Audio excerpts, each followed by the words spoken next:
taste the bag again.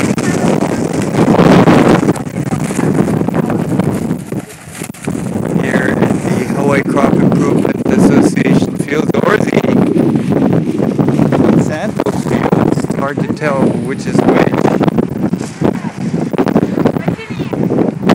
Tour bus went in. Not a lot of people picked up the state capitol.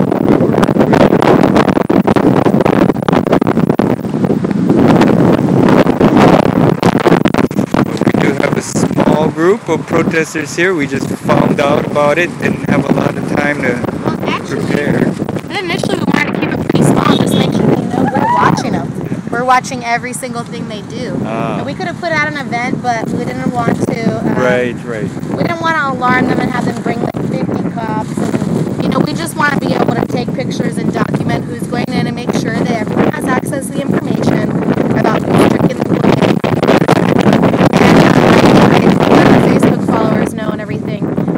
Kamehameha Schools showed up. Yeah, we just had a meeting with them last week. We've been so busy we haven't had time to put out a press release yet. But Giovanni, we hope, is supposed to be on our side and controls the Oahu and Outer Island assets for the landowners group. He drove in here. This company is bad, kiddo. What are you doing with your face mask on? There's a child in there. There's a child! There's a child over there! What's wrong with you? Good Lord, these people have no respect. So yeah, that was interesting. Why is Giovanni here for Kamehameha Schools? Hopefully he doesn't think anything. Hopefully he's a good guy. We can call him first thing when we get in the car. I had to tell him, Giovanni, what you doing? What you doing? Are you at Monsanto? Because I saw you come in. Did you recognize me? Well, one of the sponsors, Hawaii Farm Bureau Federation, which does like the farmers markets and stuff. One guy told me he didn't know it was a pro-GMO kind of thing. Oh no, because they don't advertise it. They say local. We want to help local production organic. Right. They don't say we're spraying 2,4-D and atrazine and lots of chemicals on the food. They don't say we're in bed with the GMO guys. They don't say the head of the Hawaii Farm Bureau, Dean Okimoto, is a big GMO. He's boss GMO. He's boss GMO. He's like one of the main reasons that we have so many GMOs in Hawaii. Is Dean Okimoto of Dean's Greens and Nalo Farms and Nalo Fresh. It's bullets. If I see Nalo Fresh or Nalo Farms or Dean's Greens, I will tell them at a restaurant, be like, do you have a different kind of lettuce? Because I'll take the Kula butter lettuce. I'll take the Kula butter lettuce over Dean's Greens any day. Boycott Dean's Greens and Dean Okimoto. And actually, it's really sad because they have made it, that's why we have now other farmers markets groups, because they made it very, very difficult, especially for local organic farmers. They have increased a lot of the fees that it takes and made it very expensive in a lot of ways. And just had a lot of complaints from the local organic farming community about the Hawaii Farm Bureau, and basically they want to force things the way they want to force it. These are the guys who have been pushing GMOs for years. So, now I have a question. You spent the last couple of days over at the legislature. What's the status on that old labeling bill, HB 174? Does that have a chance? Yes, HB 174. Okay, so basically, Senator Green and Senator He have already confirmed in writing that they will hear GMO labeling HB 174. But there's a triple referral. Okay, so there's two referrals on HB 174. The first one is broken into 3 committees: health, consumer protection, and agriculture. So that's Green, Baker, and Nishihara. Baker and Nishihara. They've been enemies of friends of GMO forever. Yeah, they're generally speaking pretty big GMOs. We would consider them. They've been blocking GMO labeling legislation, anything that protects people from GMOs, for at least the last 2 years. So they both have taken significant amounts of money. The Nishihara $8,000, Baker I think it's like $12,000, just in the campaign funds, not including all the tours and everything. So anyway, we need Baker and Nishihara to agree to have a hearing. The likelihood is that they may not. They have said they will not.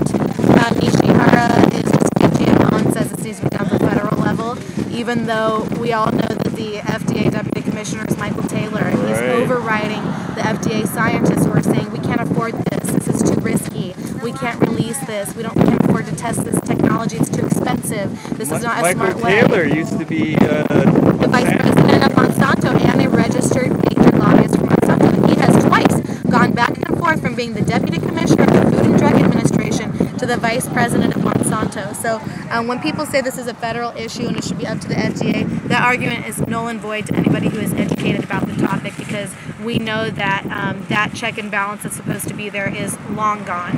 So that's what Nishihara is. Baker's trying to say it's unconstitutional. She has gotten the Attorney General to say this bill could have a lot of problems, you know.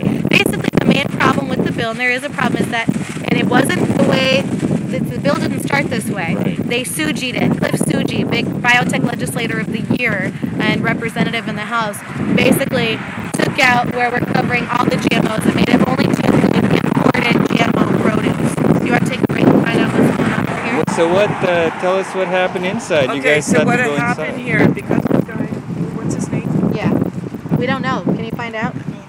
Yes, that's, well, anyway, he turned around, cut our line. So I talked to Maluafiti. Malu Alicia. Fiti, and then she said that she went along with what he said, that we can't go in.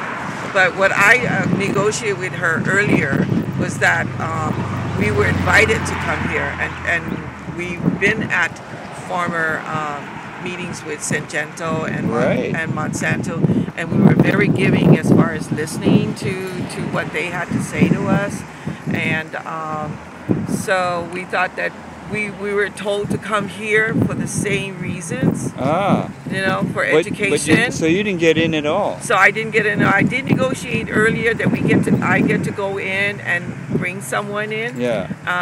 Bring a person that was in. Actually, was told to come in. That was Pono Keloa, and so Right. by Melissa Yee, so that we could, and we were also went viral with it because we were willing to go in and take their tour and to learn more about Monsanto.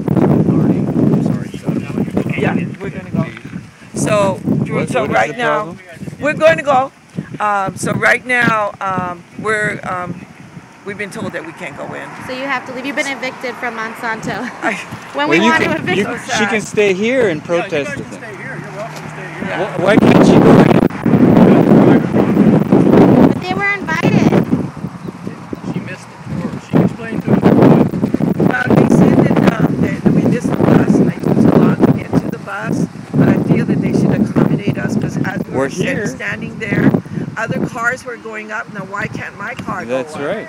You know, other citizens that are there to be educated on Monsanto. You know, I have a different view, but from them, however, I think that I should have had the opportunity to take my car up there. But obviously, So our that's- legislators are in there getting food and drink. They're all the list. Yeah, I'd like a list. Can we get a list? Melissa, Talk to you guys. Maybe I'm on the list, so maybe I'd like to take a picture of the list. I want to know which of our legislators are in there getting food and drinks to influence legislation, you know? You're buying legislation. I want to know who's selling legislation. Love you guys. Eat a bomb. No, he's not sorry. My heroes killed Captain Cook. Ate him. That was before GMO. Yeah. Yeah, that's great. These are the property lines right here. My property line is this whole island. That was Pono Kealoha, master documenter of contemporary Hawaiian history.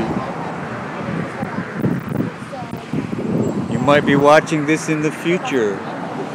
All your history videos, that's the guy. That's the guy. Blowing kisses with my face mask. How sad is this? You gotta have a face mask here. You do, and it's really messed up that they're having all these people over here without proper protection. This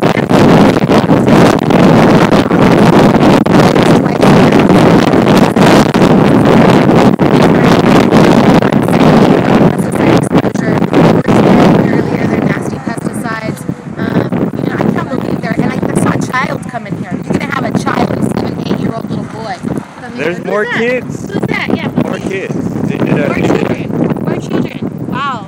So that security guy said they can't come in because they were too late. Well, how come these guys can go in? If you're a legislator or somebody, you can go in. Are they able to go? If you're a member of the parliament, you don't even know what it is, you can't come in. You know? I can taste pesticides in my mouth. I gotta go. Look at that spit I just spit. Oh God.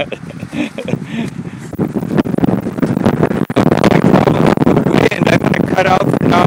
If something happens, Oh wait, let me finish up about the GMO okay, labeling. yeah. Oh, that's right. Who is this? Another guy. Okay, so basically what we can do if Nishihara and Baker refuse to hear the bill, which at this point they are, we're collecting signatures right now from all the senators to request a written request that GMO labeling HB 174 be heard. Now, if we can get the majority of the committee members of at least agriculture and CPN and consumer protection, then we can force them to have committee hearings on this. And he has already agreed to hear, and Green has already agreed to hear. And Green will amend it to include local produce so it doesn't violate the Federal Commerce Clause, which basically the way they Cliff Suji'd it and made it all GMO was to add in the language of non-GMO labeling and penalties for false, we're not talking about non-GMO labeling, and B is to make it only include imported produce, which they're saying is unconstitutional because it makes it harder for other states to sell their produce on the interstate. But they can fix the language on that. They can fix that and include local produce, which is what we want anyway. So Green has agreed to include local produce, and basically, if we can get the senators to sign, first we have Senate Rule 23, which means if we get the majority of their committee members to sign, we can force a committee hearing. The other option, the backup plan, is Senate Rule 52, which allows us to get a majority, actually just one-third of the Senate to sign, and then we will force that onto the floor. And that has to be 20 days after the bill was referred if it still has not been heard. And so that would be March 27th. And then the only thing that's unfortunate about that backup plan is that it goes straight onto the floor and no testimony. So we really want to get those committee hearings. But listen, yo, I appreciate you so much. I gotta go because these pesticides are starting to make me feel sick. I can feel it in my stomach. I don't want to start getting it changes my voice a little bit if I have too much exposure. And I've been exposed. I've been poisoned by pesticides now 3 times protesting, and I don't want to make it a 4th. And I can already feel it. So I want to get out of here. Well, thanks for coming out and giving us information. Thanks for going out to the legislature every day. It's always a place to hang out. Oh, you know, but I love shaking things up there. I love the look on Alicia Malua-Vigi's face when I walk into a hearing and she's like, again? I just can't get rid of these constituents that don't want to be poisoned. God! These lab rats are popping out here. We got out of their containment zone of ignorance. Yeah, this pesticide does taste really nasty and stuff. In fact, it's overpowering. Look, they have tents. They're having a big party. Look, they're having a big party with their big tents. We saw the bartenders coming. Stop. Hey, stop. Stop selling poke to Monsanto. How are you going to help them out? Yeah, we got the names of all the businesses that are coming up here and helping us today. Boo, stop. Bad move, yo. Bad move. Bad move, yo. Bad move. That is not aloha aina. Protesters, I'm going to sign out for a while. Sorry about